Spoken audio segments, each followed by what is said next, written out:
Hello, I'm Selena, High Priestess of the Guardians of Tranquility. Since you're watching this video, it's safe to assume that you or someone you care about is looking to change their life for the better, or more simply put, looking for better luck. Luck and good fortune do exist in the world of candle magic, and if done properly, they can change your life forever. In this video, we'll be showing you 3 simple but powerful candle spells that you can do in the privacy of your own home. One fact you should know is that these may be different than others you've read about or seen in other videos. We've been using them in our group for several years and they have a high success rate. The first and most asked about spell is the money spell. The things you'll need for this spell are very easy to obtain. First, you'll need a green candle. Large candles tend to have more power than small ones. Secondly, you'll need some honey, some salt. Also, the large crystal salt tends to have a more powerful effect than table salt, but either will work fine. Lastly, you'll need a base for your candle and a pin and something to light your candle with. For the base, you can use anything from a plate to a saucer or candle holder, whatever you feel comfortable with.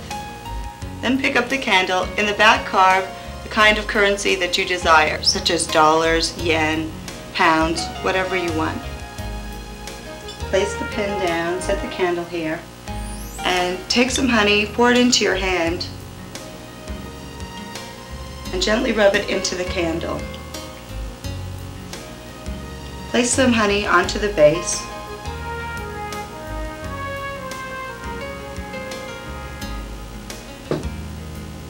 And place the candle in the honey.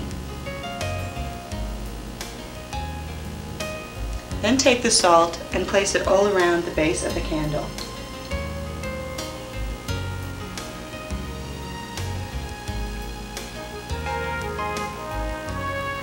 Now you're ready to light the candle. When doing so, concentrate on what you want to come from this spell. Focus on that and keep your mind open. You may want to be sky-clad, as we call it in our group, or nude. This is when you're at your most natural and simple form, and it will lend more power to the spell.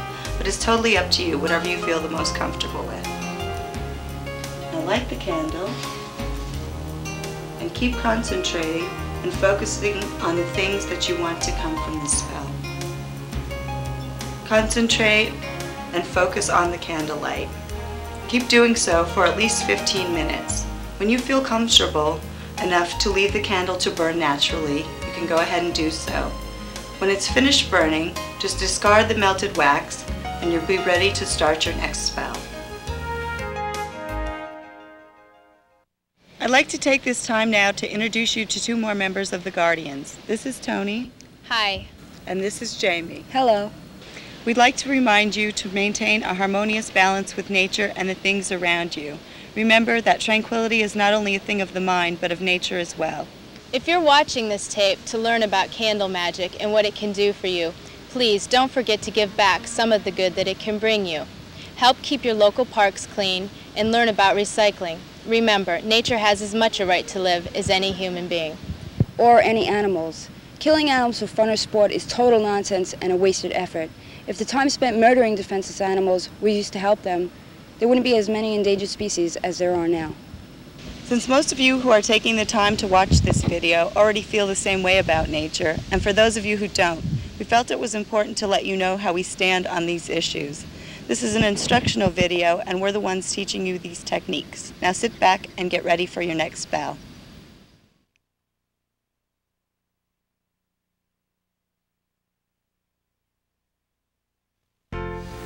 When I joined the Guardians 3 years ago, I knew there were things in my life that I wanted to go a little more my way.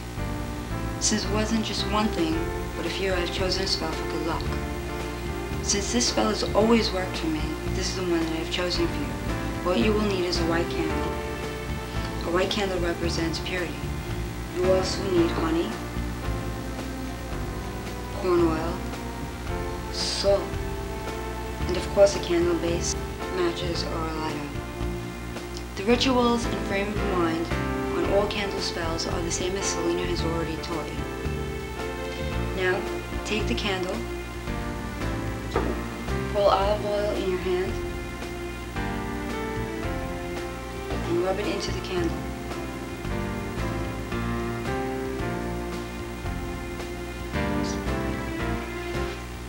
Okay. Take the candle out of the base that's already there, and pour honey into the candle base.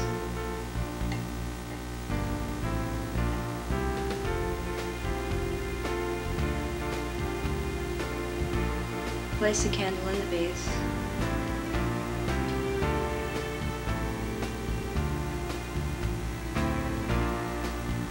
Okay. Pour some salt around the base. Gently around the base.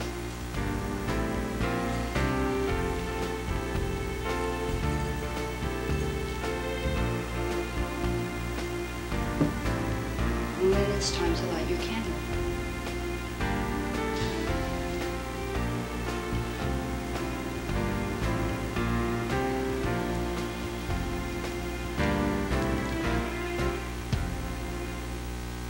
Unlike most of our spells, this spell takes at least 30 minutes of concentration. Think about what you want the spell to do to improve your life. Think about what good luck can bring for you, and keep concentrating. And after 30 minutes or more that has gone by, you can leave the candle to burn on its own.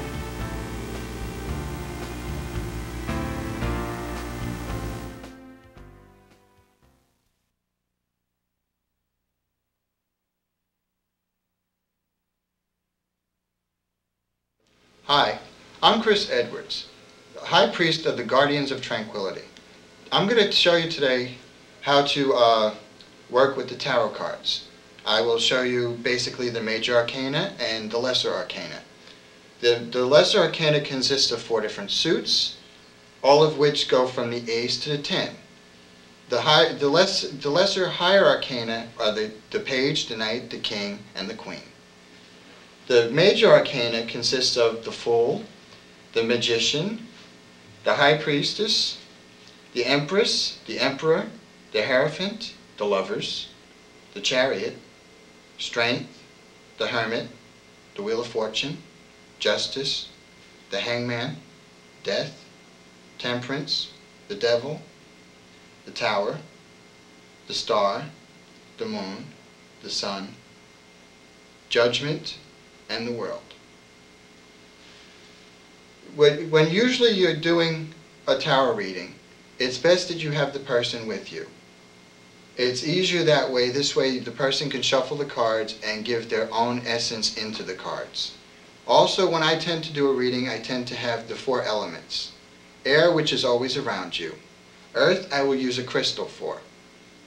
Water, I have water, and fire, usually a white candle helps.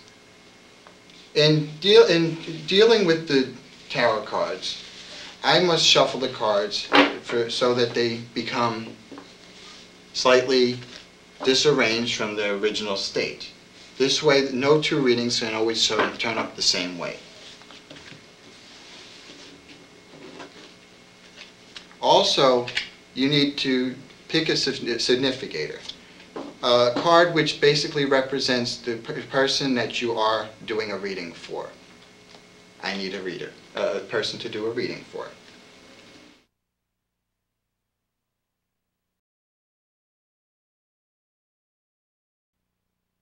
Since the setup and divinatory meanings of the tarot cards differ from deck to deck, the setup and meanings given here are for the Aquarian deck shown in this video. We suggest that when purchasing a new tarot deck, that you refer to the enclosed pamphlet for meanings and setup associated with a particular deck of cards. Some experienced readers dismiss the printed meanings altogether and rely solely on what they feel the cards mean based on psychic ability and/or many years of experience. The setup. First, select a card from the deck to represent the subject. This card is called the significator and is selected based on gender, age, and personality. The first card, placed over the significator, covers or protects the subject and represents the general environment. The second card, placed on top of the first card, crosses the subject and represents the atmosphere in relation to the question. The third card, placed above the center, crowns the subject. The fourth card, placed below the center, is beneath the subject. The fifth card, placed to the left of the center, represents the past. The sixth card, placed to the right of the center, represents the future. Cards 7 through 10 are placed on the right side of the cards already placed in an upward direction from 7 on the bottom to 10 on the top. The seventh card represents the subject's attitude towards him or herself. The eighth card represents other people's attitudes toward the subject. The ninth card represents the subject's hopes and fears. And finally, the 10th card. This card represents the final outcome, taking into account the meanings of the other 9 cards in relation to the question. The minor arcana consists of 4 separate groups called 1. Wands or rods, 2. Cups, 3. Swords, and 4. Pentacles or coins. Each group consists of 14 cards from the ace to the king, the higher cards being the page, knight, queen, and king. These cards are typically used as significators. The major arcana consists of 22 cards, making a total of 78 cards in a tarot deck. Card number 0, or also referred to as card number 22, is the Fool.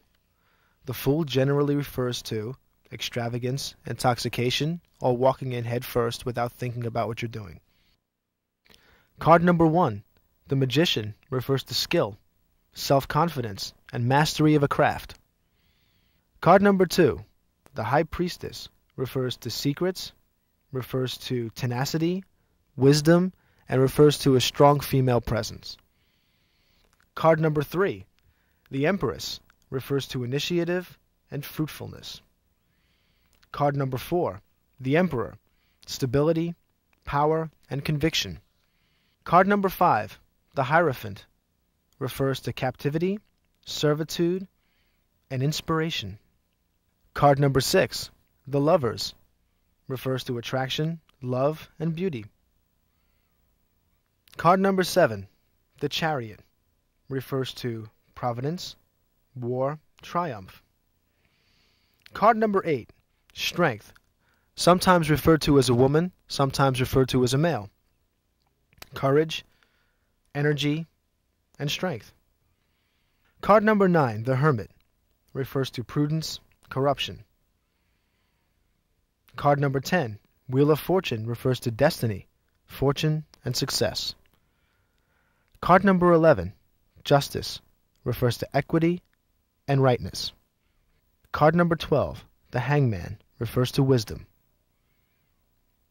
Card number 13, Death, refers to change and mortality. Card number 14, Temperance, refers to economy, moderation, and frugality. Card number 15, the Devil, refers to ravage, violence, and evil. Card number 16, the Tower, refers to misery and distress.